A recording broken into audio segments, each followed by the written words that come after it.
Shalom bien-aimés, bonsoir, bonjour, ça dépend de là où vous vous trouvez. C'est ici votre bien-aimé frère Nkukayengo. La question cette fois-ci est: Dieu peut-il être un homme? Dieu peut-il être un homme? C'est en rapport évidemment avec notre Seigneur Yahushua, dont nous disons qu'il est 100% homme, enfin qu'il était en tout cas dans la chair, lorsqu'il était incarné dans la chair, il était 100% homme et 100% Dieu. Alors la question, c'est que les gens nous disent, les détracteurs à la divinité de notre Seigneur Yahushua nous disent, et parmi lesquels on trouve des gens qui se disent chrétiens, hein, comme par exemple les témoins de Jéhovah, et toutes les autres obédiences qui pensent comme eux, n'est-ce pas? Disent, mais vous dites que Jésus est Dieu. Mais s'il est Dieu, Dieu peut-il être un homme?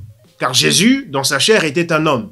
Mais est-ce que Dieu peut être un homme? Et donc ils sont scandalisés à l'idée d'entendre dire que Jésus, qui était de manière visible un homme, puisse être Dieu. Ils sont scandalisés par cela. Bah, c'est vrai, l'évangile est un scandale pour ceux qui périssent. Mais au-delà de ce scandale pour ceux qui périssent, que peut-on dire pour répondre à ça? Dieu peut-il être un homme? Bien-aimés frères et sœurs, dans Genèse chapitre 18, du verset 1 au verset 13, nous voyons ici 3 hommes. 1, 2, 3, n'est-ce pas? 3 hommes qui font le voyage vers Abraham, qui vont à la rencontre d'Abraham. Abraham qui était dans sa tente. Et lorsqu'il les voit venir, il est sorti de sa tente, il alla lui aussi à leur rencontre.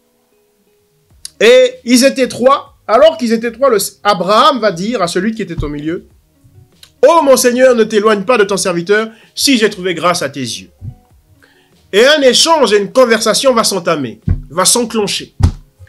Et l'Écriture, dans Genèse 18, du verset 1 au verset 13, va révéler en disant: « Et l'Éternel dit à Abraham, Sarah ta femme aura un fils, car l'an prochain, à la même période, je reviendrai et Sarah ta femme aura un fils. » Donc l'Éternel dit à Abraham.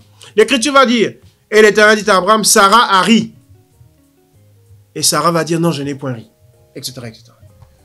Mais il est évident, il est clair, de manière sans aucune équivoque, de manière sans aucune ambiguïté, que celui que le texte va appeler l'Éternel, en disant de façon récurrente, l'Éternel dit à Abraham, l'Éternel dit à Abraham, n'était autre que cet homme-là qui était au milieu. Hein, le texte va se prolonger en disant, mais cacherai-je à Abraham, puis l'Éternel dit à Abraham, cacherai-je à Abraham ce que j'ai prévu pour Sodome et Gomorrhe, etc., etc. Voyez-vous? Et donc cet homme-là était ce qu'on appelle en théologie, était ce qu'on appelle une théophanie. D'accord? Était une représentation visible de Dieu. Dieu avait pris forme humaine. Ce Dieu-là que les Juifs adoraient. Dans nous croyons que c'est Jésus-Christ.